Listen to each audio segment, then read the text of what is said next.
नमस्कार, स्वागत आहे सर्वांचे N D career academy educational YouTube चॅनलवरती। विद्यार्थी मित्रांनो, आजच्या दिवसाचे महत्त्वाचे चालू घडामोडीचे प्रश्न आहेत, तर ते प्रश्न आपण या व्हिडिओमध्ये स्पष्टीकरणासह पाहणार आहोत। त्यामुळे सर्वांनी अगदी शेवटपर्यंत हा व्हिडिओ पाहायचा आहे। चला तर मग सुरुवात करूया आजच्या आपल्या चालू घडामोडीच्या व्हिडिओला।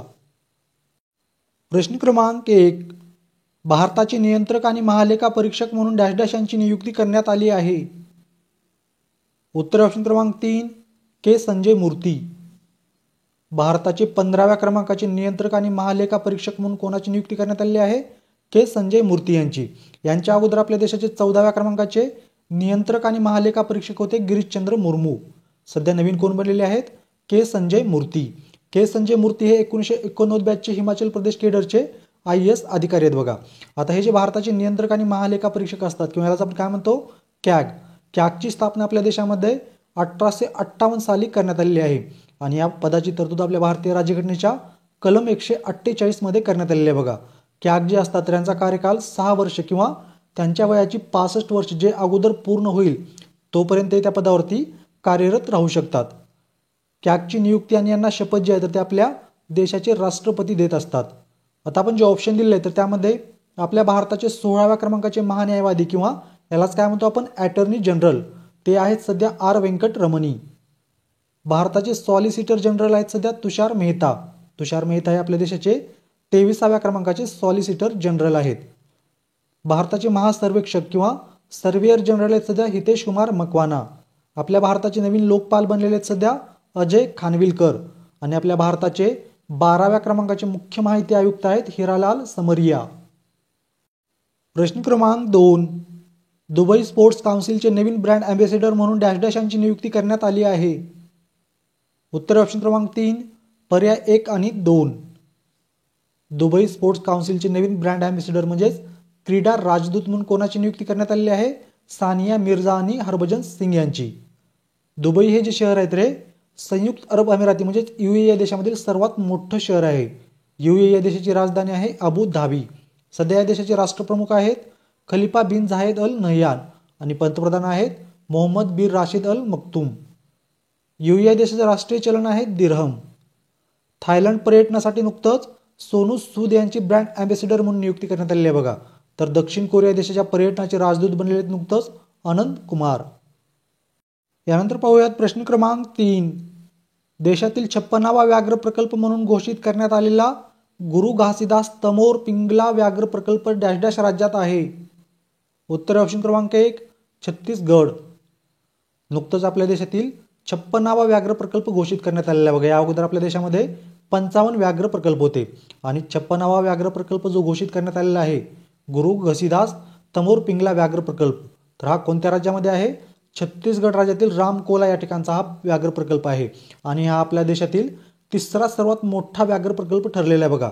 या दृष्टिकोनातून तुम्हाला हा प्रश्न परीक्षेमध्ये विचारला जाऊ शकतो। आपल्या भारतातील सर्वात मोठा व्याघ्र प्रकल्प आहे आंध्र प्रदेश राज्यातील नागार्जुन सागर श्रीशैल्यम व्याघ्र प्रकल्प। याच्यानंतर आपल्या देशातील दुसऱ्या क्रमांकाचा सर्वात मोठा व्याघ्र प्रकल्प आहे आसाममधील मानस व्याघ्र प्रकल्प आणि आता आपल्या देशातील तिसरा सर्वात मोठा व्याघ्र प्रकल्प कोणता ठरलेला आहे? छत्तीसगड राज्यातील गुरु घासीदास तमोर पिंगला व्याघ्र प्रकल्प। याबरोबर छत्तीसगड राज्यामध्ये सध्या आता एकूण 4 व्याघ्र प्रकल्प झालेले आहेत। आपल्या देशातील 55व्या क्रमांकाचा व्याघ्र प्रकल्प होता राजस्थान राज्यातील ढोलपूर करौली व्याघ्र प्रकल्प। प्रश्न क्रमांक 4, इंटरपोलचे नवीन सरचिटणीस म्हणून डॅश डॅश यांची निवड करण्यात आली आहे। उत्तर ऑप्शन क्रमांक 3 व्हॅलडेसी उर्क्विजा। इंटरपोल म्हणजे त्याला आपण काय म्हणतो? International criminal police organisation. याचे नवीन सरचिटणीस बनलेले सध्या ब्राझीलचे व्हॅलडेसी उर्क्विजा। इंटरपोलची स्थापना 7 सप्टेंबर 1923 रोजी करण्यात आली आहे। याचं मुख्यालय आहे फ्रान्समधील लिओन या ठिकाणी। सध्या या इंटरपोलचे सदस्य देश आहेत 196। या इंटरपोलचे अध्यक्ष आहेत सध्या अहमद नासेर अल रायसी आणि नवीन सरचिटणीस बनलेले आहेत व्हॅलडेसी उर्क्विजा हे आहेत ब्राझीलचे। इंटरपोलचा आपला भारत देश सदस्य बनलेला होता 15 ऑक्टोबर 1949 रोजी। इंटरपोलचा आपल्या भारतातील मुख्यालय आहे नवी दिल्ली या ठिकाणी।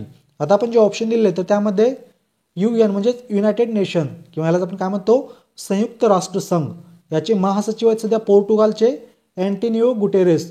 उपमहासचिव आहेत अमिना जे मोहम्मद आणि सध्या संयुक्त राष्ट्रसंघाचे अध्यक्ष आहेत स्वित्झर्लंडचे जोसेफ डाईस. प्रश्न क्रमांक 5. गयाना आणि बार्बाडोस या दोन्ही देशांनी डॅश डॅश यांना त्यांच्या सर्वोच्च पुरस्काराने सन्मानित करण्याची घोषणा केली आहे. उत्तर आहे ऑप्शन क्रमांक 1 पंतप्रधान नरेंद्र मोदी. आपल्या देशाचे पंतप्रधान जे आहेत नरेंद्र मोदी यांना नुकतंच गयाना या देशाचा जो सर्वोच्च पुरस्कार आहे द ऑर्डर ऑफ एक्सलन्स, तर तो पुरस्कार त्यांना देण्याची घोषणा केलेली आहे. कोणाला? पंतप्रधान नरेंद्र मोदी यांना. यासोबतच बार्बाडोस या देशाचा honorary order of freedom of Barbados हा पुरस्कार पंतप्रधान नरेंद्र मोदी यांना देण्याची घोषणा केलेली आहे. हे दोन्ही पुरस्कार जे आहेत या देशाचे सर्वोच्च पुरस्कार आहेत बघा. यासोबतच आपण 4 दिवसापूर्वीच पाहिलेलं होतं नायजेरिया देशाचा grand commander of the order of the Niger हा पुरस्कार पंतप्रधान नरेंद्र मोदी यांना देण्यात आलेला आहे. आणि डोमिनिका या देशाचा अवॉर्ड ऑफ द ऑनर हा पुरस्कार पंतप्रधान नरेंद्र मोदी यांना देण्यात आलेला आहे. प्रश्न क्रमांक 6. आंतरराष्ट्रीय चित्रपट महोत्सव 2024च्या आंतरराष्ट्रीय ज्युरीच्या अध्यक्षपदी डॅश डॅश यांची नियुक्ती करण्यात आली आहे. उत्तर ऑप्शन क्रमांक 1 आशुतोष गोवारीकर. चित्रपट दिग्दर्शक जे आहेत आशुतोष गोवारीकर यांची नुकतंच 55व्या आंतरराष्ट्रीय चित्रपट महोत्सव 2024च्या आंतरराष्ट्रीय ज्युरीच्या अध्यक्षपदी नियुक्ती करण्यात आलेली आहे. हा जो 55वा आंतरराष्ट्रीय चित्रपट महोत्सव आहे 2024चा, तर तो 20 नोव्हेंबर ते 28 नोव्हेंबर दरम्यान गोवा राज्यामध्ये आयोजित करण्यात आलेला आहे. आणि यामध्ये सर्वोत्कृष्ट चित्रपटाच्या यादीमध्ये जिप्सी या मराठी चित्रपटाला नामांकन देखील मिळालेलं आहे. याच 55व्या आंतरराष्ट्रीय फिल्म फेस्टिवल 2024मध्ये सत्यजित रे लाईफ टाईम अचिव्हमेंट पुरस्कार जो आहे 2024चा, तर तो फिलिप रोजर नॉईस यांना देण्यात आलेला आहे. आता आपण जे ऑप्शन दिले आहे तर त्यामध्ये film and television institute of इंडियाचे 17व्या क्रमांकाचे अध्यक्ष आहेत सध्या आर माधवन आणि याचे संचालक आहेत धीरज सिंह. प्रश्न क्रमांक 7. भारताचे 38वे राष्ट्रीय खेळ 28 जानेवारी 2025 पासून डॅश डॅश या राज्यामध्ये आयोजित करण्यात येणार आहेत. याचं उत्तर ऑप्शन क्रमांक 4 उत्तराखंड. आपल्या देशाचे 38व्या क्रमांकाच्या राष्ट्रीय क्रीडा स्पर्धा ज्या आहेत तर त्या 28 जानेवारी 2025 पासून उत्तराखंड या राज्यामध्ये आयोजित करण्यात येणार आहेत. या स्पर्धेची सुरुवात 1924 साली अखंड भारताच्या लाहोर या शहरामधून करण्यात आली होती बघा. 2022 साली 36व्या क्रमांकाच्या राष्ट्रीय क्रीडा स्पर्धा गुजरात राज्यातील सुरत या ठिकाणी आयोजित करण्यात आलेल्या होत्या. त्यानंतर 2023 मध्ये या स्पर्धा गोवा या राज्यामध्ये आयोजित करण्यात आलेल्या होत्या. आणि आता 38व्या क्रमांकाच्या राष्ट्रीय क्रीडा स्पर्धा उत्तराखंड या राज्यामध्ये आयोजित करण्यात येणार आहेत. आपण आपल्या देशामध्ये 29 ऑगस्ट हा दिवस राष्ट्रीय क्रीडा दिन म्हणून साजरा करतो. तर यावर्षीपासून आपल्या महाराष्ट्र राज्यामध्ये 15 जानेवारी हा दिवस आपण राज्य क्रीडा दिन म्हणून साजरा करत आहोत. प्रश्न क्रमांक 8. डॅश डॅश या राज्य सरकारने इलेक्ट्रिक वाहनांसाठी रस्ते आणि नोंदणी करावर 100% सूट जाहीर केली आहे. याचं उत्तर ऑप्शन क्रमांक 3 तेलंगणा. तेलंगणा या राज्य सरकारने नुकतंच इलेक्ट्रिक वाहनासाठी रस्ते आणि नोंदणी करावरती 100% सूट जाहीर केलेली आहे. आता आपण तेलंगणा या राज्याविषयी काही महत्त्वाची माहिती पाहूयात. तेलंगणा या राज्याची स्थापना 2 जून 2014 रोजी करण्यात आलेली आहे. या राज्याची राजधानी आहे हैदराबाद. सध्या तेलंगणा राज्याचे मुख्यमंत्री आहेत रेवंत रेड्डी आणि नवीन राज्यपाल बनलेले आहेत जिशुदेव वर्मा. तेलंगणा राज्यामधील विधानसभेची सदस्यसंख्या आहे 119.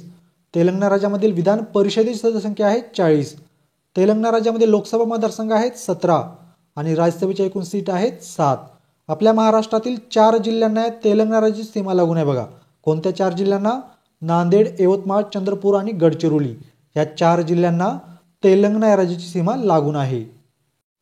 प्रश्न क्रमांक 9.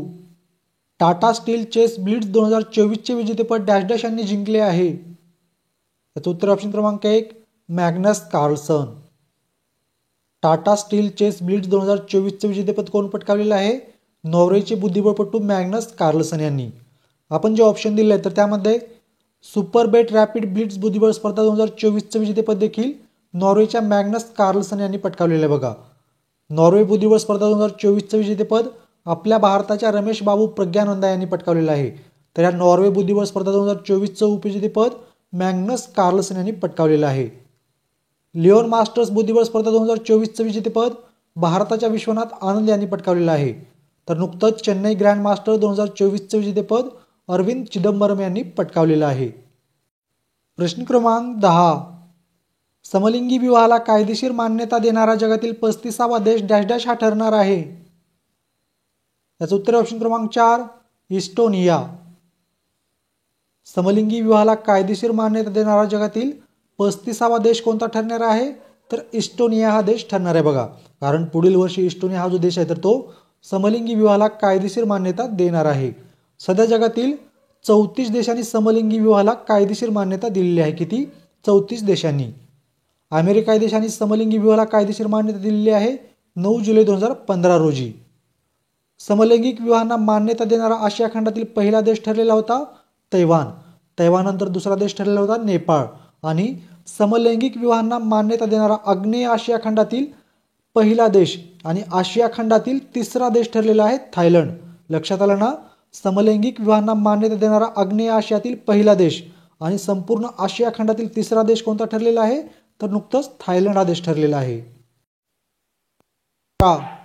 भारताचा दूरसंचार उपग्रह GSAT-20 चे यशस्वी प्रक्षेपण इस्रो आणि डॅश यांच्या सहकार्याने अमेरिकेतून करण्यात आले आहे. याचं उत्तर ऑप्शन क्रमांक 2 स्पेस एक्स. आपल्या भारताची अंतराळ संशोधन संस्था जी आहे इस्रो आणि अमेरिकेची खाजगी अंतराळ संशोधन संस्था जी आहे स्पेस एक्स इलॉन मस्क यांची, तर या दोन्हीच्या सहकार्याने नुकतंच आपल्या भारताचा दूरसंचार उपग्रह जो आहे GSAT-20 याचं यशस्वी प्रक्षेपण करण्यात आलेलं आहे. इस्रो आणि स्पेस एक्स यांच्यातील पहिले व्यावसायिक प्रक्षेपण आहे बघा. या उपग्रहाचं नाव आहे GSAT-20 किंवा याला GSAT-N2 म्हणून देखील ओळखलं जातं.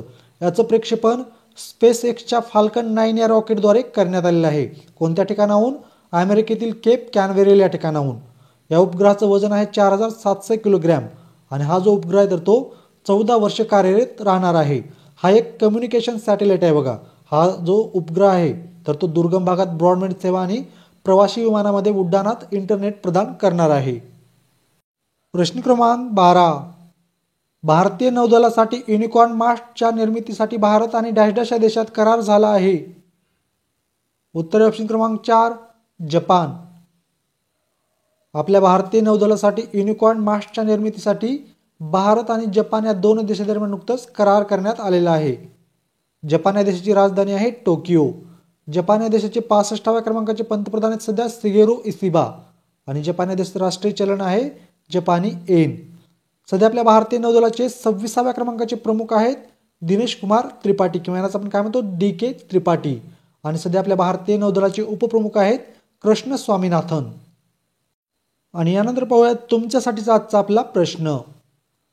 मिस युनिव्हर्स 2024चा किताब कोणी पटकावला आहे? या प्रश्नाचं उत्तर सर्वांनी कमेंटमध्ये सांगण्याचा प्रयत्न करायचा आहे. अशा प्रकारे विद्यार्थी मित्रांनो, आगामी काळामध्ये ज्या काही आपल्या महाराष्ट्रामध्ये विविध स्पर्धा परीक्षा होणार आहेत तर त्या सर्व स्पर्धा परीक्षे दृष्टिकोनातून चालू घडामोडीचे आणि GKचे जे अत्यंत महत्त्वाचे प्रश्न आहेत तर ते प्रश्न आपण या चालू घडामोडीच्या सिरीज अंतर्गत स्पष्टीकरणासह पाहत आहोत.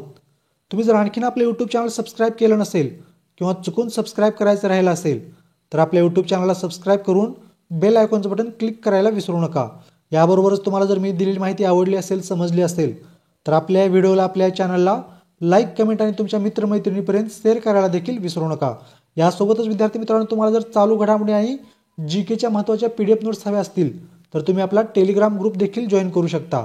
या टेलिग्राम ग्रुपची लिंक मी तुम्हाला या व्हिडिओच्या डिस्क्रिप्शनमध्ये दिलेली आहे. धन्यवाद.